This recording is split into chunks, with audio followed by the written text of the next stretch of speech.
title of this message, kind of a strange title, is Three Worldly Caskets for God. Three Worldly Caskets for God, or Wisdom of Death. Wisdom of Death.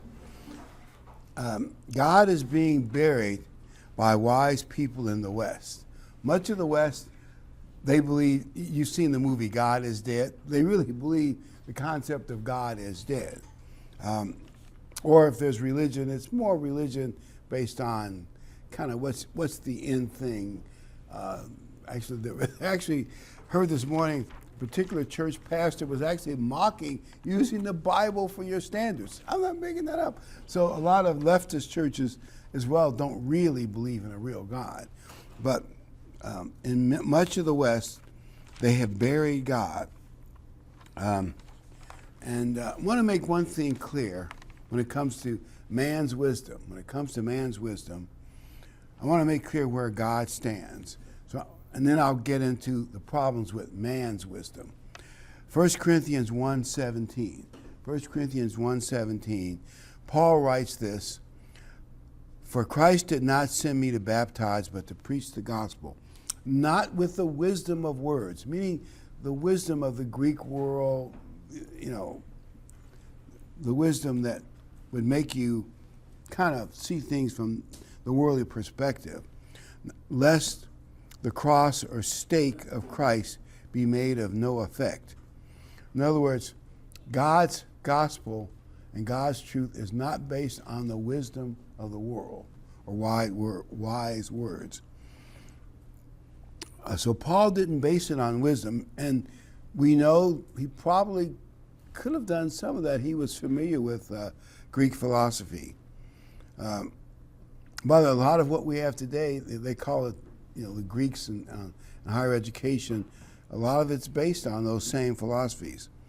Worldly philosophies are destructive.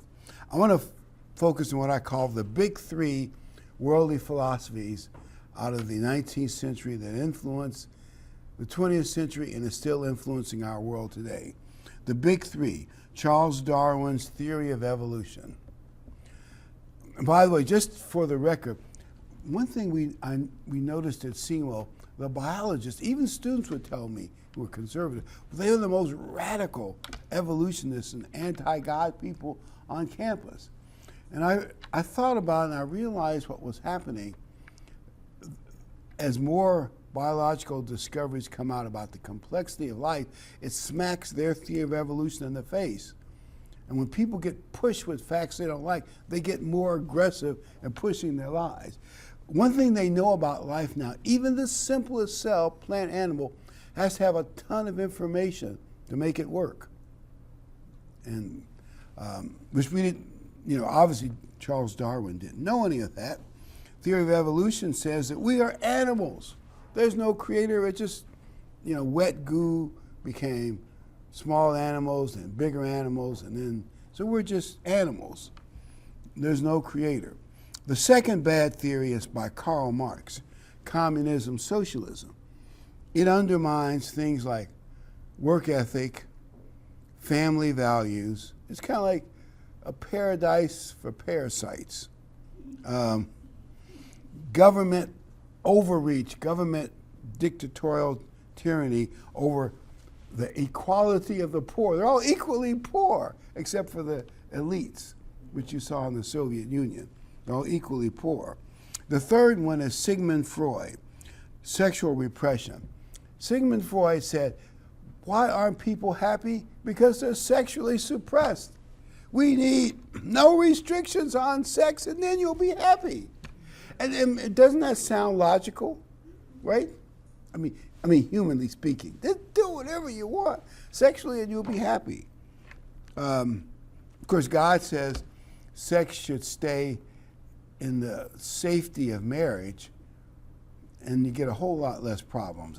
We can talk about more of that at a later time, but what have we gotten out of Sigmund Freud? We have sexual disorder, and in the Western world, a collapse of the birth rate.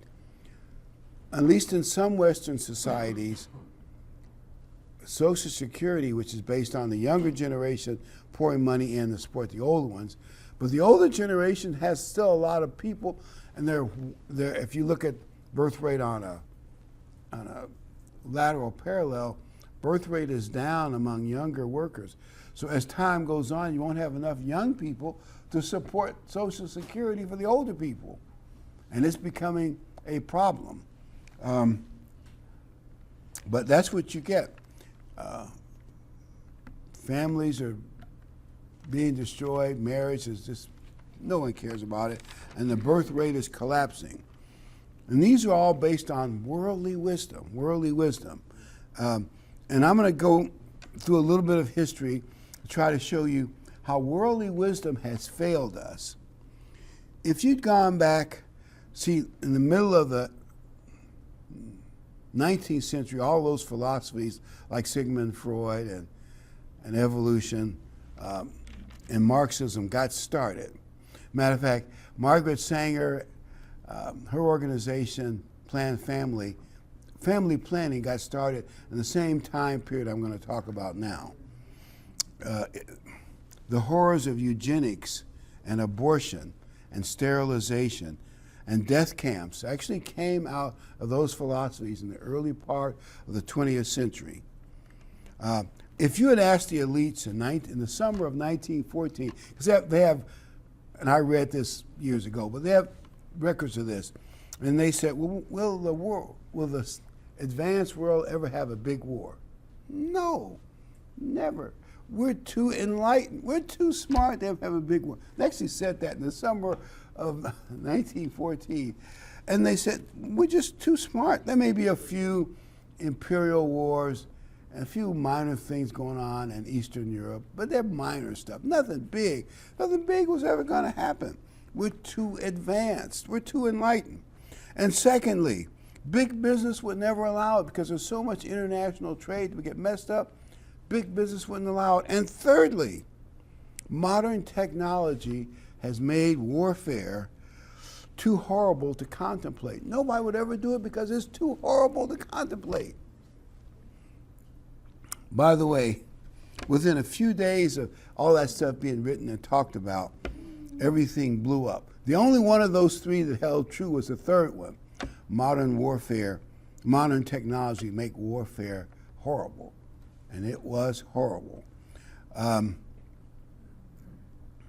World War I was a meat grinder.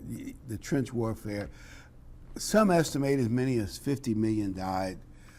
They didn't have dog tags they have now, so who knows absolute certainty, but you get some idea it was gruesome. And advanced machines. And I remember one thing that always struck me. When I was at ROTC camp, I guess you kind of know it, but when you train on it with live fire, when you do the platoon infantry exercises, everything is about setting up killing fields for the enemy. I mean, that's what you do. You set up machine guns, heavy, and they sweep the field, kill everybody. And of course, they have better machine guns. You don't have to be a good shot. They're belt fed, and you get and better artillery. We could talk, and it was kind of a shocking. It wasn't so glorious charge or heroism. No, you set up killing fields, and of course, World War I was the master of all that sort of thing. Death is what we got out of things in those days.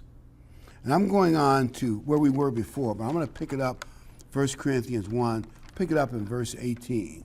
And this is Paul writing about the wisdom of the world. We talked about the big three, evolution, abortion, Sigmund Freud. Verse 18, for the message of the stake of the cross is foolishness to those who are perishing. If you mention Bible principles, that's just foolishness and craziness. They won't even hear it. But to us who are being saved, it is the power of God. For it is written, I will destroy the wisdom of the wise. He's quoting an Old Testament scripture, but the point is, the wisdom of the wise, God says, he will destroy because it's bad. I'll bring to nothing the understanding of the prudent. Now, the people that are so smart in this world, it's going to end up being nothing. Where is the wise? Where is the scribe, or we might call them the scholars? Where is the disputer of the age, the great lawyers? Has not God made foolish foolish, the wisdom of this world. And it is kind of foolish. And what we hope to do in this message is give information that will be helpful to all of us and people who will see this video later to prepare our mind for the sudden shock of bad things that are probably going to come, some of them probably in our lifetime, because people in this world think they're enlightened, but they're not. They're going on philosophies that are foolish. I call it a death culture. You know, like assisted suicide or unassisted suicide. You know that, was it last year, over 10,000 people in Canada legally, and they encourage it. You're depressed, just take this pill and we'll have to burden down our healthcare system. And young, healthy people, just take the pill and kill yourself. Kill themselves. It's a death culture. Euthanasia, abortion. By the way, abortion is not just a political issue. To the left, it is the Holy Grail. You're going to say, why would killing babies be the Holy Grail? But if it's kind of a new neo-paganism, you know, one thing you know about all the pagan religions, and God calls it putting the children through the fire, because that's what they take babies and they throw them to the fire of these pagan idols. And sometimes they beat drums, have music playing, so the parents couldn't hear the screams of the children. And supposedly that appeased certain pagan gods and they'd be blessed financially. Well, maybe abortion is a little different, but why are people getting rid of the babies? Because it may cost too much money and be too much trouble. And when are babies always born at convenient times? This doesn't happen, does it? Think about it. Oh, I could talk. And that's one reason the birth rate's down. You abort a couple babies, then later when you got plenty of money, I think I'll have a baby now. Not so easy anymore. But at any rate, things can change fast. For instance, I'm going to go into what happened in 1914. The Crown Prince of the Austrian Empire went to Eastern Europe, to Serbia. This is on the border of Ukraine. And he got assassinated. Austria put demands on Serbia that were outrageous. They wanted to really crush them and punish them for this. And the Serbs said, we'll do some things to stop the Black Hand. That's the terrorist group that wanted their independence from the Austrian Empire. And there maybe is more to it, but Serbia said, no, we can't go that far. And Austria said, we're going to total war. We're going to really destroy Serbia. And in the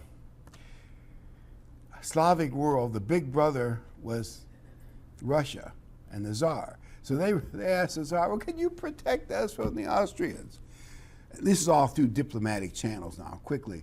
And they said yes. Well, the Austrians went to their big brother, the Kaiser of the German Empire, and said, can you stick with us? And the Kaiser said, do whatever you want. We're going to back you all the way.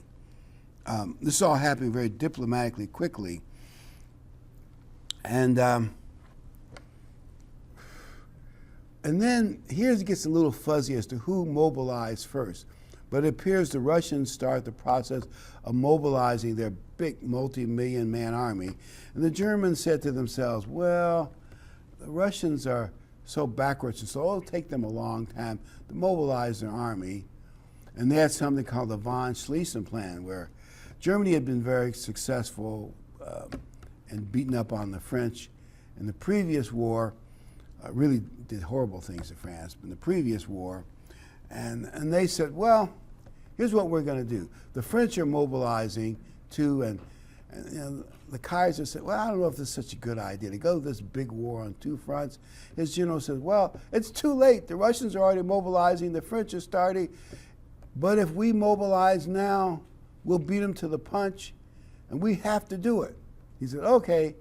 So, and the von Schlieffen Plan was they put most of their soldiers in the Western Front. They knocked France out of the war, defeat them like they did a generation earlier, and the ponderous Russians would then be ready. They'd switch to the other side and wipe out the Russians. They'd win the war and get even more territory and bigger. And well, you all know that didn't work out. We won't go into all the reasons it didn't work out, but it didn't work out. It was horrible. Within a few months, millions of men were dead. The Hungarian-Austrian Empire was destroyed, at least as far as we now know, never to come back again, at least not yet. And a lot of empires die quickly. That was the end of the German Empire. It was the end of the Ottoman Empire, and they tore a whole generation of Frenchmen died. It was just horrible in all kinds of ways. And a lot of countries that were colonies like India said, look, if the Europeans are so enlightened, look at that horrible mess that they got over there. And we realized that the truth is that things happened quickly. Within a few days of them celebrating how enlightened they were involved in the worst world war the world had ever seen, and in some ways even worse than World War II, in some ways. And they invented new ways of killing people like poison gas. They're all in the trenches, and they dropped these poison gas from artillery, and it would sink into the trenches. If you didn't get your gas mask on fast enough, you cough out your lungs, and there were rats in the trench. It was horrible. My point is, things happen quickly, can happen quickly. And now I'm going to jump to the present. You probably know, and I'm merely just stating this. I have no idea what's going to happen. Nobody does. The U.S. and Germany, and I think others, maybe France, have given some great long-range missiles to the Ukrainians, who are losing the ground war, and have been losing it for some time. Our media has just been keeping the secret from us. I know you don't. You don't believe our media wouldn't tell us the truth? No, they've been, and they almost a whole generation of Ukrainian men have been killed. Half the Ukrainian population has left the country. Most will never come back. And in their eastern industrial section, many of the cities look like matchsticks. I mean, how bad it is. Well, when you're losing, you're desperate. And we give these missiles, but you can only fight with the Russians, inside your territory. Well, they gave in the pressure, and they now said, well, you can shoot the missiles into Russian territory, and they got some little checkered lines, how far into Russia they can get. And Putin says, wait a minute, if American or German, and he maybe elaborate a little bit, hit Russian targets and kill Russian civilians, then maybe I ought to put Russian missiles to kill Americans and French and German. Now, I realize some of that is threats. He's even threatened to use tactical nukes on the battlefield. You all say, people say that, he'll never do it. They said that about World War I, too, which kept ratcheting and ratcheting up. I'm old enough to remember when, because I saw it, because I was in ROTC and I saw it, and go into details, but in 64, 65, we sent soldiers to train the South Vietnamese to handle those tough communist armies they were going against. And the Russians and Chinese kept sending more and more stuff. So we sent in soldiers to protect our trainers. And then as the Russians poured in more stuff, we poured in more American, ended up 500,000 troops in there. You know how bad Vietnam went. And we still could have won it if winning is holding the line, if our press hadn't stabbed us in the back, but it's all part of another story. My point is, they call it escalating. Escalate this, and then they escalate, then you escalate, and they escalate. And that's how World War I, that all happened in a few weeks, though. They escalated to the disaster it became. Vietnam took a little longer. Okay, so now we're sending missiles in that will be hitting Russians in Russian soil. How will the Russians respond? They're just bluffing. They're not going to do anything. Sometimes when dictators say bad stuff, you should take them seriously. I'm not saying I know what's going to happen, and probably nobody wants the worst to happen.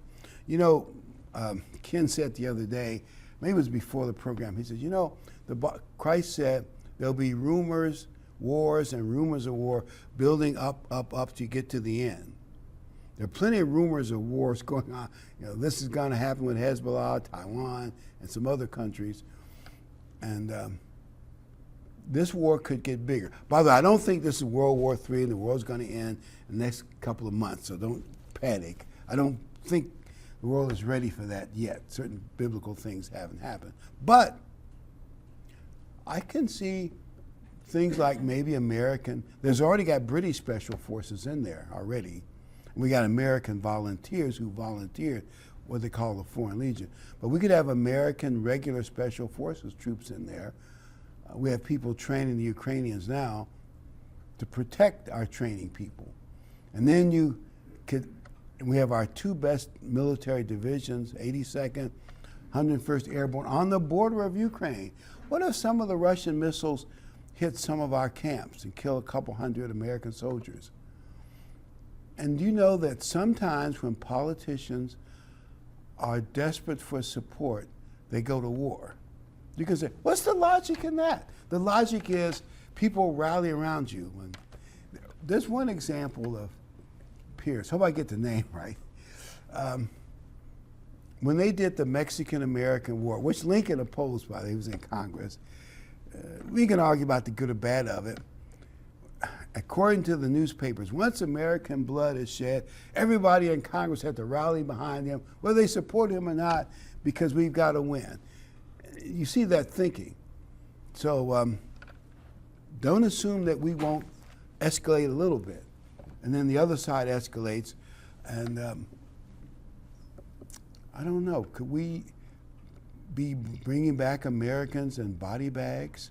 I remember when I was in Vietnam, I dealt with a lot of body bags. Anyway, going to the horrors of it, my point is, it's not out of the question. You think, oh, nothing will happen. The people in D.C. and Moscow and Kiev are just too enlightened. You don't really think that, do you? No. I don't know what's going to happen. So I want to, and it may all calm down, and Israel and the Middle East may calm down too. But the big one, Hezbollah, could go. Hezbollah, by the way, threatened Cyprus. I've never heard a terrorist organization threaten a sovereign country before, because they allow Israeli planes, I guess, to refuel and whatever they do in Cyprus. And they say, hey, that's helping the Israelis. And we'll attack you. I guess their missiles can reach Cyprus, and who knows what they might do. That's an escalation of the Middle East war. Now, will Hezbollah back up their threat? You see, we assume not. But when bad guys threaten stuff, sometimes you should take them seriously. When Hitler said he was going to have a final solution to destroy the Jews of Europe, nobody took him seriously. That's crazy talk. But it happened, didn't it? Or at least he tried to make it happen. So I'm saying bad things can happen, and they can happen faster than you expect. Also, we shouldn't get apathetic and comfortable. Everything's going to be all right. Everything's going to go along like it's always gone along. There'll be no dictatorial behavior in America. We believe in the Constitution and Christianity. This is a good country. Nothing bad will ever happen here. I would say stay close to God. Don't get apathetic. Don't assume that something bad can't happen. I'm not saying it will, but if the bad guys are worried, that would get me to worry. Who knows what they might do? It's like a fire. Once you start a fire, you think you can control it, but maybe you can't. That's how war is. Romans 1:19. Because what may be known of God is manifest to them, for God has shown it to them. For since the creation of the world, his invisible attributes are clearly seen, being understood by the things that are made, even his eternal power and Godhead. So they're without excuse. Because although they knew God, they did not glorify him as God, nor were they thankful, but became futile in their thoughts, and their foolish hearts were darkened. The philosophy of this world has basically turned against a full, true belief in a creator God. And they believe in evolution. Though science clearly proves life could not have evolved, has to take all that planning and engineering. If you want to call it bioelectronic programming in our genes and other stuff, but they still want to believe. They ought to know better. Really, they should know better. That's what Paul was saying. In his day, their foolish hearts were darkened. Verse 22, professing to be wise, they became fools. A lot of what's taught in academia and higher education, then taught in the public schools and on TV and Hollywood and most books, and even things like the medical association, even in law schools, which is scary. That means the future judges are all screwed up. It's foolishness. What the world is doing is foolishness. And I was listening to the radio this morning, and they were talking about some of the, I call far left churches. The guy said, some of these churches you can't even really call churches. They say things like, well, we don't really want to use the Bible to set standards. That's old-fashioned stuff. And they say things that at least this man considered blasphemous to basic Christian doctrines. And that's in some so-called left-wing churches. We shouldn't let all this foolishness misguide us. Society is being undermined. The work ethic's being undermined. Honesty is being undermined. Family values is being undermined. Gender roles like motherhood and fatherhood are being undermined. And motherhood's a wonderful thing. Fatherhood's a wonderful thing, but it's being undermined. They say their churches flying flags of terrorists and things that'll shock you. And in Europe, church attendance is very, very low. Very low. Many of the famous cathedrals and churches in Europe, they're like museums. Some have been turned into museums. They're empty. They're like a mausoleum for a dead God. At least he's dead in much of Western Europe, and he's dying in America. I'm thinking America is the last, for at least major nation, that has some level of Christianity still functioning. And we're going down fast. Hopefully we can maybe hold up a little longer. But the Bible, Christianity is being undermined. And it says in Hosea 4:6, my people are being destroyed for lack of knowledge. And what I think God is saying, lack of biblical knowledge, lack of sound principles. In other words, the people of Israel, before they went under, were following evil, pagan, influenced philosophies. Aren't we following the same thing today? Evil, paganized philosophies. It's undermining the schools, and I think we'll be stronger Christians if we see man's evil philosophy for what it is. Like eugenics. Eugenics is a death culture. Things like abortion, sterilization. Do you know that the company that made the famous abortion pill that's now aborting all the babies in America has a historical connection to the company in Germany? It's a European pill that made the chemical that they put in the death chambers. That's not a coincidence. Planned Parenthood also is heavily invested in puberty blockers. You get that word wrong. Puberty blockers, which is another way of sterilizing kids, screwing them up sexually. The death culture is out there, and it is working. 1 Corinthians 1:25, because the foolishness of God is wiser than men, and the weakness of God is stronger than men. In other words, Paul said there's no comparison between God's principles in the Bible and man's foolish philosophies that go out of his wisdom. We did not come from warm slime, and we are well designed. You ought to read some things about the design of the human eye. And even some animals even have better eyes than we do. You tell me that happened by accident with no designer? That's like running across a computer somewhere with maybe a sundial to keep it powered up. It's been there for years and it's got all kind of programming. And he said, isn't it amazing how metal chips and sand over millions a year built this computer? That'd be crazy. Somebody who had to design and build that computer put it there. You realize your body and your brain is greater than any computer. People can build computers. They cannot, at least not yet. They're working. They have not been able to make anything alive that was dead. Now they can take things like fruit flies, because their generation is so short, and they can mess them up genetically. But that's taking something live and messing with it. And they can do that, and I'm giving them good scientific credit. But that's not the same thing as creating from scratch. They can't do that. With all their great labs. There has to be something out there, and they actually claim that if you mathematically put in a formula and you look at the Milky Way as a galaxy, the way it's spinning, it should be falling apart. There must be forces that they can't measure, they can't see, making it work. And they call it dark forces because they can't see it, they can't measure it. Well, that's no doubt the hand of God. I don't know how he does it, but there are things we can't even see and measure. There's no comparison between the wisdom of God and the wisdom of man. 1 Corinthians 2:14. But the natural man does not receive the things of the Spirit of God, for they are foolishness to him, nor can he know them because they are spiritually discerned.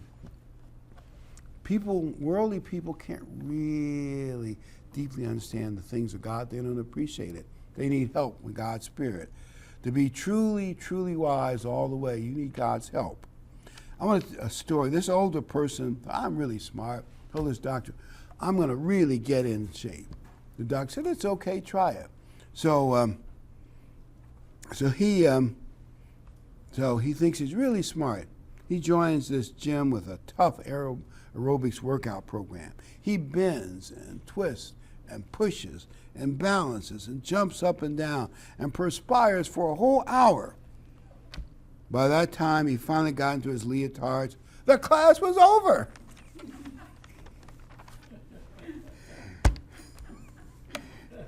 Actually, as you get older and you're trying to brace yourself to do certain things, you kind of understand that a little bit. So the point of that whole joke is somewhat that when people think they're smart, they're not as smart as they think they are. Like this guy, he couldn't even take him more than an hour to get himself ready for the tough aerobics class. Evolution, no God, is stupid. And all the facts that they're now discovering, and they're discovering more and more, proves it. And see, evolution sends the message, there's no purpose for life. It's all random. We're all just animals. That's blasphemous and not true. And it's really a survival of the fittest. By the way, some of the eugenics writers say it's not just survival of the fittest. The fittest should go out of their way to get rid of the unfit. But you know that Hitler actually had a program, if you were mentally slow or handicapped, they would send you to certain death camps and they'd get rid of you too. I mean, that's a fact. And what's scary is, he actually got that from Swedish and American eugenics people who wrote about it as something they would like to do. They did a few small things in America, nothing big. But Hitler had the power to do it on a big scale. He got it from some of those, Margaret Sanger, some of those other American eugenics and Swedish eugenics. Karl Marx and his socialism, communism. And the way the elites know what's best, and they should lead us in a world where everybody is equal, equity is equal. The way it actually worked out, the way the Bolsheviks ran it, was everybody was equally poor and equally under the thumb of the government. It's like they were all sheep to be kept dependent and managed on the government. They actually, you know, in Russia, during the common years, they had food police. They take the food from farmers, and anyway. You'll read about the famines in Russia if you want to read about it. And, it's a way of controlling people. And of course, the party members, the elites, they're the ones with the good apartments and whose wives had the mink coats. You might remember seeing Khrushchev's wife wearing a mink coat when you read about the food lines in Russia and how bad it was over there. And Russian sailors would jump ships to America if they could. And, by the way, you know how a lot of those communist countries have kept people from escaping? If you escape, all your relatives who are left back home go to gulags. North Korea is still doing that. And anyway, the point is, they were like wolves, people like sheep. That's what you got out of socialism.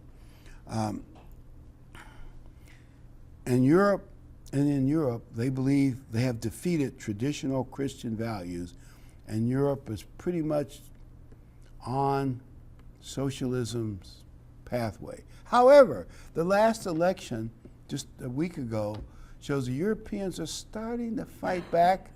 I don't know what that means. We'll have to wait and see. But the last election, you know, that lady from Italy and Le Pen from France, the women are, by the way, the ones leading the way for more traditional values. They're pushing back, and their parties are doing better, although the parliaments over there are complex, and they may still not get to take over the government, but they're pushing back. So maybe Europe is not as dead as people said it was, but we shall see. Sigmund Freud's sexual license, it's pretty much undermined marriage in younger generations, and our birth rate has collapsed. That's what we got out of all that. People can't help themselves for falling for lies. For instance, Margaret Sanger said she wanted wrote it back in the 1910s. She wanted unlimited sex without the consequences of children, or at least certainly unwanted children. She wrote that, by the way, and I could say a lot more things about what she's trying to do to the people she doesn't like, but you get the general idea. It's a death culture, and it is the holy grail to the far left. You can see how anti-Bible, anti-God, anti-Christian that is. But they're all juiced up over the right to abort babies. By the way, they didn't have the right to their body when it came to things that the government want them to take. It only works when it comes to abortion. These philosophies still dominate our society to this day. Evil wisdom is destroying mankind. We Christians can resist because we can understand it, I think. Verse 15, 2 Corinthians 2:15.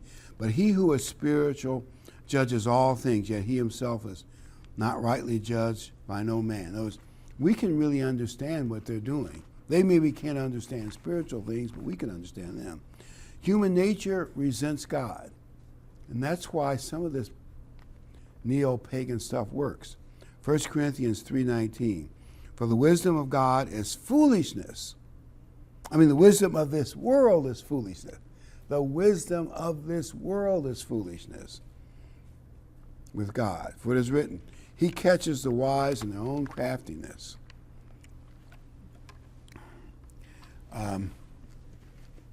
All the men with great ideas in this world, such as socialism, sexual revolution, evolution, are a disaster. All three are a disaster, period. As we close this message, the last scripture, Proverbs 19:3, the foolishness of a man twists his ways. Now, it's like twisting people in ways that aren't good for them. Twist his ways, and his heart frets against the Lord. So that's the foolishness of man. We go for a lot of this crazy stuff. Stay wise. Stay godly wise. You get wiser.